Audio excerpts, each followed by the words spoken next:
बेटा प्रकृति को ब्रह्म के साथ तादात्म्य संबंध समझता हूँ, अन्योन्याध्यास समझता हूँ, इन चीजों ने समझता हूँ, अविद्या विद्या के कार्य समझता हूँ, स्वप्न को साक्षी को है, निद्रा को साक्षी को है, जागृत को, ये तुम बोलते तो बहुत हो कि जागृतांत स्वप्नांत ये उपस्थिति, जो जागृत स्वप्न दोनों को जानने वाला है महंतम विभुमात्मा है, धीरोन सचती, वह धीरवान शोक से मुक्त हो जाता है। ये न रूप रस गंध स्पर्श शब्द में इतनानस्य एते न विजा नाती के मात्र परशेषते एतद वेतन नचिकेता से, हाँ, जिसके द्वारा रूप रस गंध स्पर्श मैथुन्य जन्य गुप्त वैसे सुख को भी जो जानता है, जिससे जानना खुद शेष नहीं रह जाता, वही तो है, वही तेरे द्वारा पूछा हुआ पद है। और सीधे ही कहा कि तू हम सब सुन रहे, लेकिन देखो हम लोग, हो सकता है मैं नहीं कहूंगा मेरी तरह, आप में मेरी तरह बहुत ज्यादा होंगे, नाम वेदर तपसादान चेजया, मेरी प्राप्ति न यज्ञ से न दान से न तप से, किससे होती है? भक्त्या तुल्यन्या शक्यम एवं मेरी अनन्य भक्ति के द्वारा मेरी प्राप्ति होती है। हमें यह भी नहीं भूलना चाहिए, जब जब वेदांत की चर्चा होती है कोई बीच में बोल पड़ता है राम भजो सोई मुक्ति घुसाई, क्या जरूरत है ऐसा वेदांत पढ़ने की, अरे राम भजो और मुक्त हो जाओगे। लेकिन ना भाई, राम के प्रति समर्पित होना होगा। देवी ऐसा गुण बोली ममाया नृत्य या मामे प्रपद्यन्ते, पूर्ण समर्पण, कल की भी चिंता नहीं, कर्म करने में कोई आलस्य नहीं, लेकिन परिणाम की आलसी न हो जाए कि भगवान पर ना छोड़ा, भगवान को बिल्कुल प्रिय नहीं है। जो अच्छा आपको भी आपका पुत्र यदि आलसी है और वो कहता है कल करेंगे, दीर्घ सूत्री, शाम को कर लूंगा माँ, कल कर लूंगा, वो कभी सफल नहीं होगा आपका बेटा। उसके लिए जो आपने नीति अनीति पूर्वक धन कमाया है सबको बर्बाद कर देगा।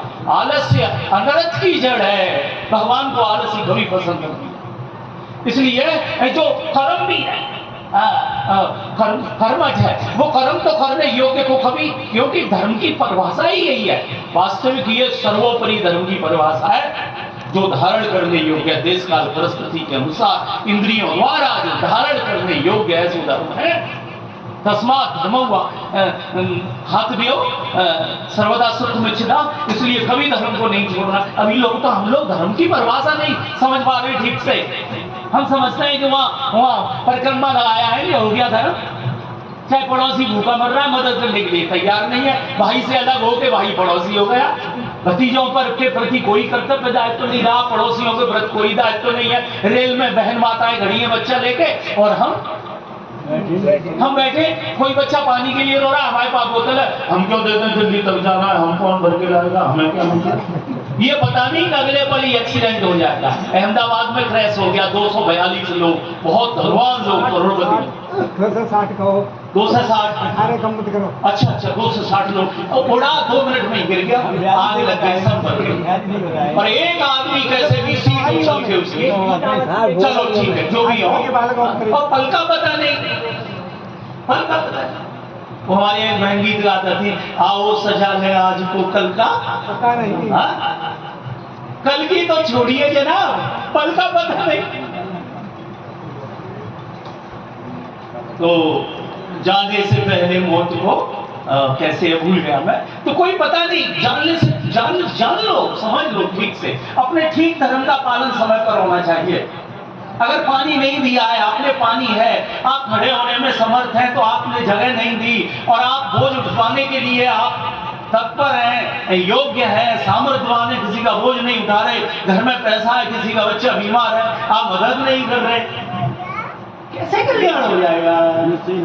आपने कहा नहीं अब तक तो भूल हो गई अशोक जी, अब हम दान वान किया करेंगे, पता चला घर में जाके आ जाते लोग रास्ते में, रोज नहीं हो रहे, टेलीविजन पर देख रहे हैं वीडियो में, और रोज हो रहे हैं। अभी छक्का मारा, खुशी से झूम उठा, ओ मैंने छक्का मार दिया, और उसकी सेंचुरी हो गई, अर्ध सेंचुरी, 52 नंबर हो गए, इतनी देर में गिरा, और अभी नाम भूल गया उसका, बच्चे तो जानते हैं ना, अभी मरा है कोई खिलाड़ी मैदान में। एक टीचर उठी, अपने बच्चों को संबोधित कर रही थी, स्कूल में कोई सवाल लगी, और जैसे उसने बोलना शुरू किया, एपीजे अब्दुल कलाम भाषण देने के लिए डाइस पे खड़े थे और खत्म हो गए।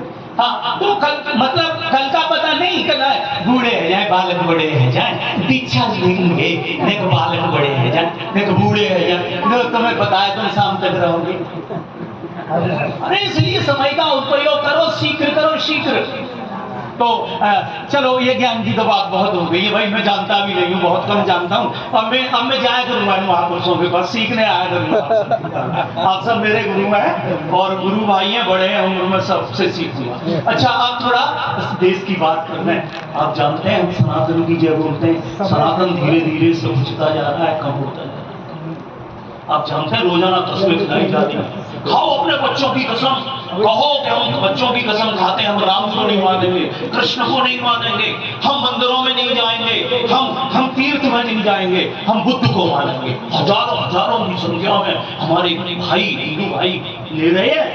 पता है आपको, गढ़राने में एक जाटव आते थे और वो नहाए, पंडित जी बोले, ओए तू भुगतने में गंगा को तो फिर नहाना पर पहुंचते नहाकर तमीज थे कुआ पे आने।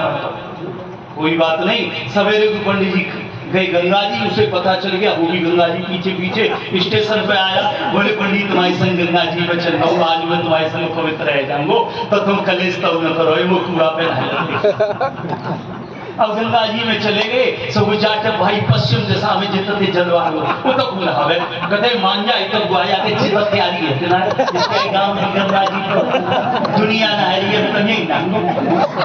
पंडित जी गाड़ी देते रहे, नहले बरहाल आए गए। अगले दिन आप फिर पहुंचे कुआ पे, कब फिर आएगो तो बोते वैसे कि बड़ी अम्ब और तुम गंगा जी। तब वो नहीं माने और अगले दिन वो आदमी अलीगढ़ में आके गुरुद्वारा में आकर उसने सिख धर्म स्वीकार कर दिया कि ऐसा धर्म मुझे स्वीकार नहीं जो भेद और घृणा पैदा। आप समझे इस बात को? ये यहाँ से आप गुरुजी का संदेश है। गुरुजी पढ़ाते हैं हम लोग, अभी पढ़ रहे थे, अभी मैं सुन रहा था, वो भैया जी बोल रहे थे कैसे कह रहे, सब भूतों में मुझे देखता है। मैं श्लोक भूल गया कैसे, तस्यामि, सच में जो मुझको सब में देखता है, लेकिन हमें तो मूर्ति में ही दिखते, हमें तो तीर्थ में ही बांके बिहारी जी के दर्शन करवे जाना है। कह जी क्या घर में तो मौत हो गई है, वो चाची लगत कहीं चुप चलो आया भाई मैं घर। अरे मूर्ख तू गधा है, भागवत में लिखा है जो मूर्तियों में ही भगवान को देख रहा है, मनुष्यों में नहीं देखता, जीवों में नहीं देखता, वो पशुओं में गधा। एक बार मैं गांव में गई तो नाराज है और वो ब्राह्मण बोले गधा बता रहा हूँ, हम भगवान की पूजा करते समय गधा बता रहे हो। अरे भाई मैंने ये नहीं कहा कि तुम पूजा मत करो, वो तो प्रतीक है, चिन्ह है भगवान का, वो हमें याद कराता है कि ये मेरा कन्हैया इसी मूर्ति में ही नहीं, इस पत्थर में ही नहीं, इस मंदिर में ही नहीं, इस प्रांगण में ही नहीं, वो सबके हृदय में बैठा है। अरोड़ नियम है तो ज्ञान आत्मा ज्ञान नियतस्तो जंतु, अरे वह समस्त प्राणियों के हृदय में विराजमान है। तो एक बुद्धिमान आदमी कैसे एक मूर्ति में देख सकता है? उस व्यक्ति का जो दृष्टिकोण है वो कैसे विशाल हो सकता है, बड़ा हो सकता है, वो महान कैसे हो सकता है, वो संत कैसे हो सकता है, वो भक्त कैसे हो सकता है? ये चीजें आप हमारी बहन माताओं का दृष्टिकोण सीमित ही रहता है, सीमित ही रहता है। कितना भी समझा, आए दिन कितना बुरा हाल है वहाँ, सच कह रहा हूँ इतना बुरा हाल है। एक बार भीड़ में गया मैं गुरु पूर्णिमा को परिक्रमा लगाने, प्रशासन को मैंने परेशान होते देखा, पुलिस को परेशान और सब भक्त परेशान। मैं नहीं गया उस दिन के बाद, सन 80 में गया था, उसके बाद मैं नहीं गया। बालक था मैं 16-17 साल का, तो मैं नहीं गया। 16 साल की उम्र में कोई बुला ले गया। वहां मैंने देखा रपटन और लुक्का जिन्हें बोलते हैं गांव में, लुक्का लफंगा, वो क्या करते, खुद रपटते और दूसरे में मारते और वो उधर जाता, वो पता चला कि 4 से 6 बार 6 साल। अब भी लुक्का जाते हैं, वहां जाते हैं ना कांवड़ लेने, देखा तुमने कितना शोर गुल ऊधम डीजे, वोटों के लिए योगी ने कह दिया खूब बचाओ, कोई बात। ये सब क्या है? ये फुहड़पन सा है। हमारी संस्कृति ऐसी नहीं है, हमारी संस्कृति तो बड़ी शांत है। हाँ, जियो और जीने दो। हाँ, खिड़की की हवा खुली रहे, आने दो हवा, गंदी हवा बाहर जाने दो। दूसरी संस्कृतियों से भी प्रेम करो, लेकिन तलवार भाले भी साथ में रखो, कहीं ऐसा ना हो कि वह संस्कृति हमें समाप्त ना कर दे। ऐसी हमारी संस्कृति। तो यहां से मैं क्या बोल सकता हूं मुझे अंदर ही अंदर लग रहा है कि मैं क्या बोल रहा हूँ, महापुरुष बैठे हैं यहाँ पर, मेरी ज्यादा योग्यता नहीं है, बहुत अच्छी नहीं है। तो आप कामना करें, प्रार्थना करें एक पद के साथ, एक छोटे से पद के साथ, कबीर साहब का पद है, 4 बज के 2 मिनट है गई हैं। संतो हे ऐसो